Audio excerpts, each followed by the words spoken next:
All right, welcome back to Problem Solver Politics. I am your host, Cardinellis, with Cody the Oracle. Hey, everybody. For a late night special, it's like back in the 1890s and the early 20th century when newspapers had the afternoon edition. You know what I'm saying? Here we are in the afternoon edition. We've actually been waiting all day for the data from the polls to drop. You may have seen on Twitter and on Instagram that Andrew Yang did indeed get a new poll in which he has a 5% rating. We're going to talk about how that affects his campaign. We waited a couple of hours to see if any other additional information would come out so we wouldn't jump the gun. But as of 6:50 p.m. Pacific Standard Time today, this is the latest, greatest results from the polling data as it affects the Yang campaign for 2020. Cody, tell us what's going on, man. So there's definitely some news here. Right? I guess the best way to describe it is some news. So we'll start off and walk you through. So Des Moines Register released an Iowa state poll for the 2020 Democratic primary about, I believe it was 6 p.m. Eastern, so that would be about 4 hours ago. Anyway, a lot of you guys have seen it. For those of you who haven't, I'll put it over, and you'll see Sanders at 20%, so he's plus 5 from the previous poll. I believe Warren at 17% is actually plus 1, moving up for Warren. Buttigieg took almost a 10-point hit to 16%. Biden's held firm at 15%. Klobuchar's held at 6%. And Andrew Yang got a 2-point bump to 5%. This would make it his second qualifying poll for the January debate. Now, unfortunately, as we said, as Cardin pointed out, it's just about 10 p.m. Eastern time and 10 p.m. Pacific here. Our friend over at Politico, Zach Montalero, has been on top of this stuff, and for the most part, he's not omnipotent. He doesn't know about every poll being conducted, but looking around, I haven't seen any indications there will be additional polls. And here it says, debate ramifications. This is Yang's second qualifying poll, but it'll likely be too little too late. The deadline is tonight at 11:59 p.m., I believe, Eastern, and I don't know of any more polls coming. That means the stage will likely be 6 people. So, a couple of things to unpack here. First of all, pointed out, if things hold firm, it would mean Andrew Yang does not qualify for the January debate. We actually had a discussion on a stream last night about what that actually really functionally means. Because these debates have been drawing less and less viewers, and the media cycle's been getting shorter and shorter as they've drawn on. However, it's never good to miss them.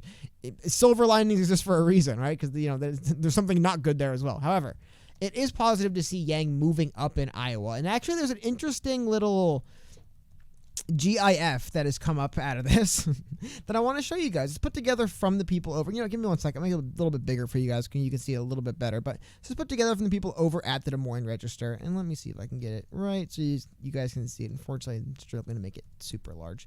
So here we go. This is charting from the Des Moines Register polls, every candidate, how they've been going throughout the process. And I'll let this run a couple times in the background. You'll see Andrew Yang is the purple line at the bottom there. Now, the one good thing for Andrew Yang, I would say, it's the good and the bad. The good is, as you can see through the Des Moines Register poll, which I would have to imagine would be one of the more trustworthy polls out of Iowa, would be the Des Moines Register's poll. Andrew Yang, of those second-tier candidates, seems to be the only one who's trended exclusively upwards for the most part. Even Amy Klobuchar had a small setback, and he's basically caught up with her now. But the other thing I want to point out here is the absolute chaos amongst the frontrunners. I mean, that's the number one thing that caught my mind is when you believe in nothing, you simultaneously believe in everything. And when you believe in everything, you simultaneously believe in nothing. So if we can translate that philosophical truth, because I said it, all right, onto this election field, when you've got 8 frontrunners, you have no frontrunners. Also, check this out really quick. Do you see who's also polling at unusual? Oh, wait, we're doing data. We're doing math, so I got to put on the math hat, dog. I forgot to do that. It was a little cursory data look. We'll do a deeper one tomorrow when it's all finalized. Check this out. You notice anyone else who's got an unusually high percentage on this one? Unusually high percentage of what? Who had You mean the not sure's, the Harambe line? By the way, second highest gains of any category was not sure. 6%. By the way, for those newcomers to the channel, because we do get a couple hundred new subs a day, the Harambe line is the line that me and Cody have called the not sure line that has become... Or someone else, the right in line. Or the someone else or the right in line that has become curiously large in the 2020 election cycle. Usually, because, we've been following politics for a long time, and usually you're getting like tops 2 or 3%. And it's a joke. Yeah. It's a joke that you need to be a candidate that gets above the someone else line. You got to get that 2 or 3% that gets you above the amalgamation of Mickey Mouse and Woody Woodpecker. Yeah. And my barber, just like. Yeah. And we were actually referencing a joke that in 2017, there was actually a lot of write-ins in the special election for Harambe, the gorilla that was shot in the zoo that became the meme. So the Harambe line is literally the someone else line that you have to build. Anyway, the thing I know that bored the crap out of Cody. He's like scowling at me right now. You've done a very good job explaining it. We can move on. I just thought it is interesting to note that I think part of this though is a little bit to be too expected. I think the curve of earlier on in the cycle, the people that are engaged in paying attention are engaged in paying attention. I think you're starting to bring in the people that are just kind of, oh, I guess we got to vote soon. I guess just pay attention. I would say it is telling that we are literally weeks away from voting in Iowa, and 11% of people aren't sure. And not only is it 11%, it's an increased 6%. It's more than doubled from where it was last time they did this poll. Just worth noting. I'm not saying it's the most important data set ever, but it's worth noting that we have seen that not sure thing grow. Also interesting, not so much Bloomberg, but Tom Steyer being at 2%, because we've seen another one of the big stories I wanted to get on, and we're talking a little bit about here about who qualified, who didn't qualify for the January debate, is that Tom Steyer actually I don't know if you guys saw this last night, these information came out and today people have been talking about it, but Tom Steyer hit, I believe, 12 and 15% in 2 Fox News early state polls, Nevada and South Carolina, and is actually going to be qualifying for the debate. So he will be on the debate stage instead of Andrew Yang, which I know not making a lot of people happy. And I mean, can you believe that, Yang though? still could qualify as of recording. I want to make that known. But as of right now, it looks like he won't. And yeah, it is. I would not have bet on that. After the December debate, like if the night after the debate, someone said, you have to bet right now, Tom Steyer, Andrew Yang, who's going to be there in January, only one, I'd probably go Yang. How about you? I'm still reeling over the fact Remember that I'm looking at Steyer qualifying for Iowa after a surprise surge in Nevada. Believe it or not, I can see the surge in Nevada. But the South Carolina poll actually really surprises me. where he was beating Bernie Sanders, I believe. Yeah, because I'm trying to think. South Carolina has the largest African-American voting bloc of the early states. I think in a lot of these districts, it's the plurality of votes. So I could see how maybe an anti-Trump narrative could produce enough negative partisanship to easily qualify, perhaps. But I don't know. That one still surprises me too. Well, no, I mean, actually, I've been, and I'll see if I can pull up in a second to get a little bit more. I just want to get the I know, poll but you up for asked a guys. specific question. I'm sorry, I went down the rabbit hole. What was your question? If someone said the night after the December debate, so we had no idea what the qualifications are going to be for the January debate, Steyer or Yang, only one makes it to January, who's your money on? I would have bet on Yang, right? The night Oh after. yeah, I would not have bet. If you would have said Yang or Steyer, who's going to make it, I never would have thought, oh, Steyer's going to buy his way past Yang, because we both made a video talking about how we loved Andrew Yang's comment when he was asked about Bloomberg jumping into the race. How he said, "Look, I mean, there's some things money can't buy." Well, apparently not. I will. Well, apparently not. Well, one thing though, hold on. Okay. One thing I do want to put out there, and I do want to say this. And we're no Steyer stands here, but I mean, I have heard that, as you were bringing up before, that Tom Steyer has actually just made it a focus, I believe, specifically African American women in South Carolina, and he's made a lot of really big progress there that's manifested in polls there. I mean, he's actually doing the work and it's working for him. So maybe there's a few things, because there's a thing, right? It's not like Tom Steyer is spending way more money on TV ads than Yang. That is true. But I mean, it's not like Andrew Yang has got no money to play with. He might be able to take a page out of Steyer's book here a little bit. Because, I mean, we'll get into that a little bit more. Well, we have asked that, and we've said, Yeah. okay, what are you spending the money on? And the Yang Gang has entrusted you with a formidable war chest. You're not Marianne Williamson offering autographed books. You know what I'm saying? You're not scraping the bottom of the barrel like Delaney, okay? You're getting $10 million a quarter, $3-4 million a quarter. Like you're in the big leagues now. Yeah, now sure, you're one of the smaller teams. You're not playing on the Yankees, but you're a motherfucking professional baseball player now. Go out there and swing for the fences. You know what I'm saying? It's like we go out there and freaking swing for the fences, baby. And I want to see what his version of swinging for the fences is. Because so far, and we did this 3 weeks ago saying, look, he's starting to make his first, actually it was like 4 weeks ago, he's starting to make his first Iowa ads. He's starting to make his first New Hampshire ads. Oh, we won't know the data and how it moves the needle until, 2 weeks from now, 10 days from now, so on and so forth. Those 2 weeks and those 10 days have passed, and he hasn't really moved the needle too much. Well, how about this? I think also something this could be the other interesting angle of this.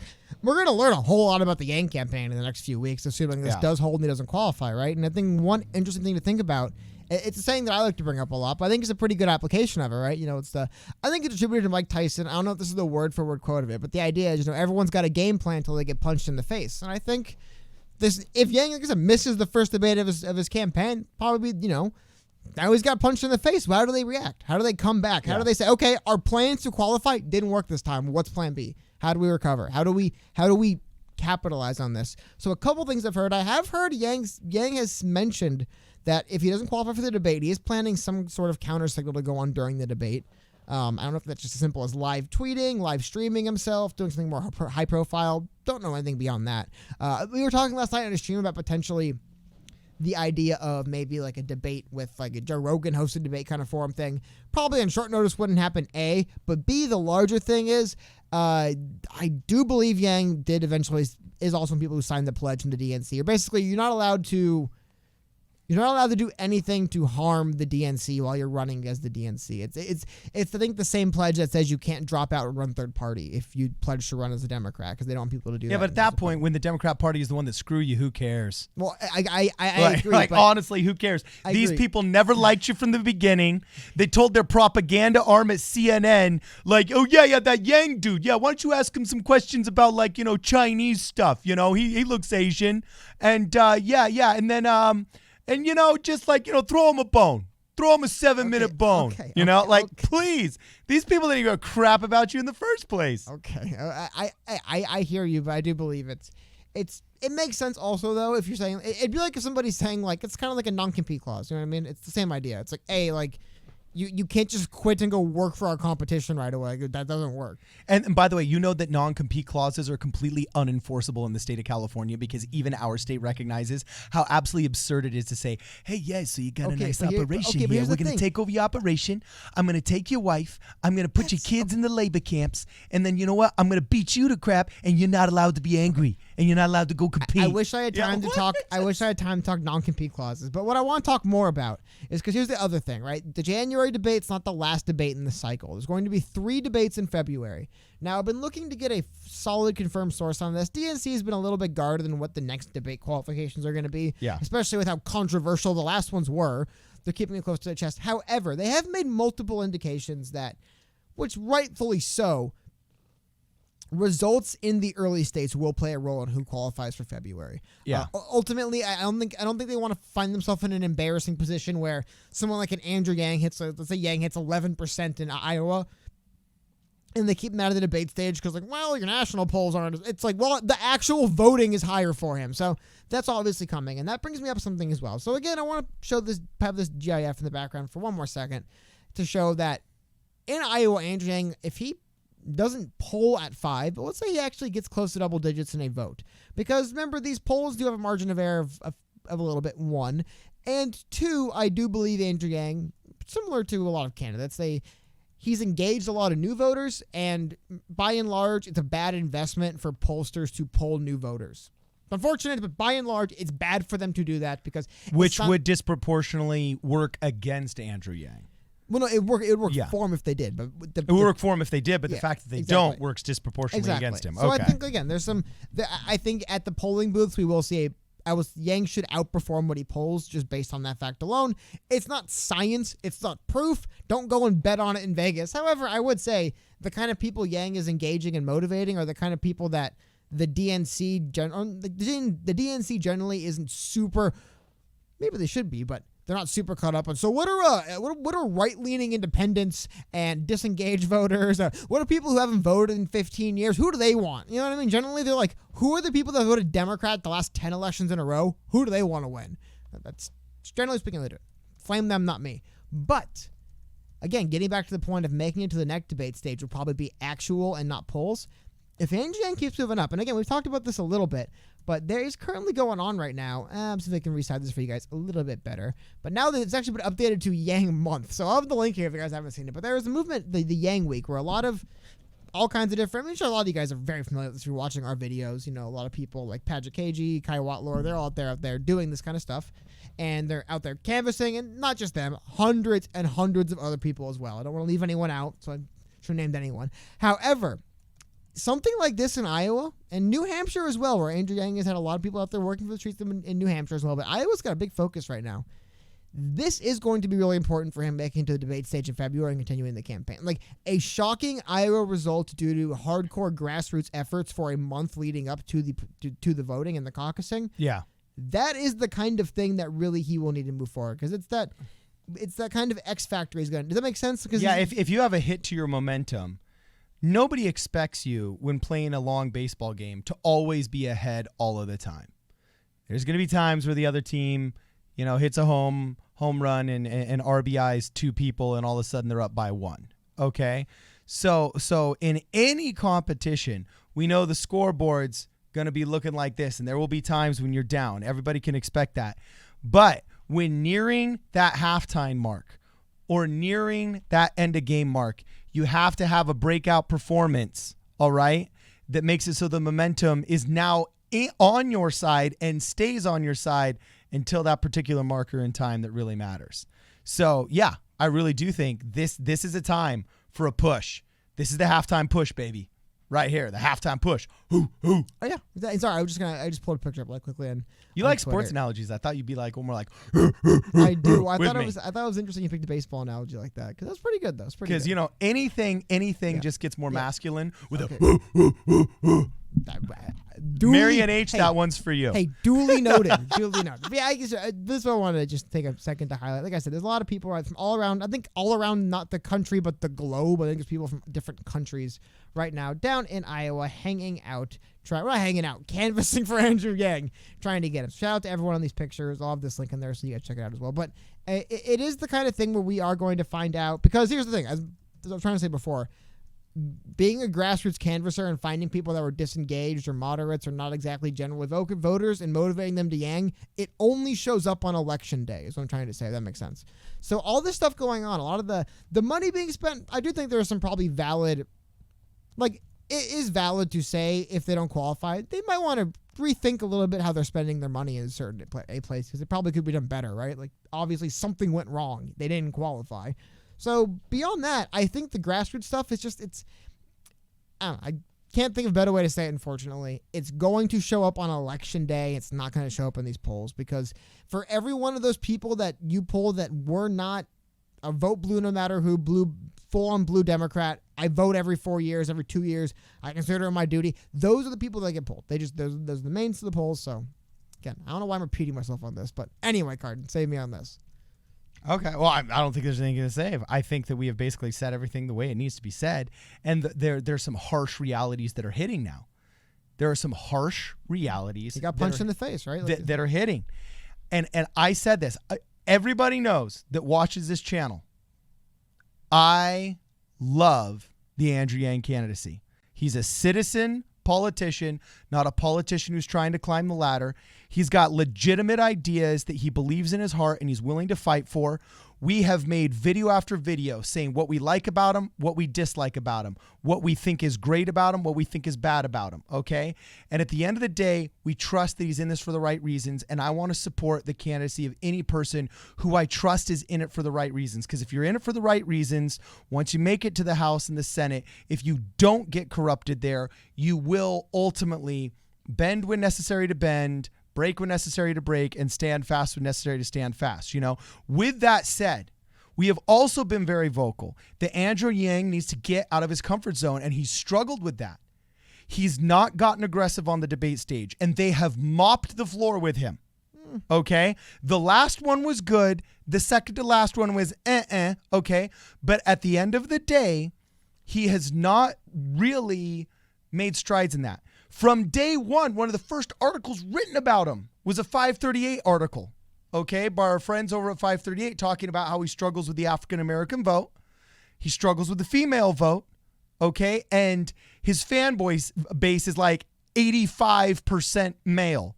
That's only gone down to 83. Okay, you know? Probably more than that, right? I It's mean, probably closer to like getting closer to 50-50, I would say. yes, I get that. But at the same time, I'm saying, dog, you've reached a point where I feel like you're kind of maximizing your strengths. Okay? So we can no longer work in the field of maximizing your strengths. At this point, we need to work on your weaknesses, my man. You know, and everybody has to do this. And it seems like he's either averse or he doesn't have people around him competent enough. Maybe that's just a function of time. After all, he did just barely get this 10 million. You know what I'm saying? Well, 35, right? Well, yeah, that's like total, right? Well, no, But that's I think just the last quarter. the last quarter was 10.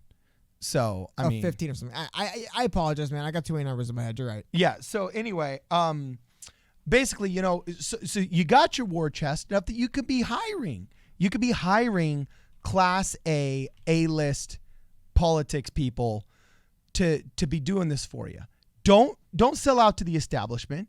Don't make a bunch of fat cats rich, but interview 10 dudes and figure out which one is going to put on the body armor and go out and fight for you. Okay? Even William Wallace did not win the war alone. Okay? Well, did he win the war?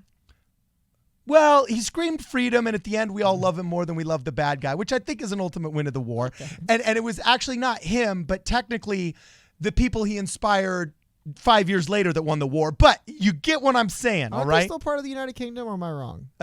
Well, you know, that's an argument that we could have on a different day when we do these historical videos that I have long suggested. Okay, fine. Okay. Anyway, just for But clarification's the point sake, is, sorry, clarification's sake, Andrew Yang did raise $16.5 million in quarter four. 16.5 Q4. Awesome. So either way, the point stands that if William Wallace couldn't do it alone, I'm sorry, Andrew Yang, you can't do it alone.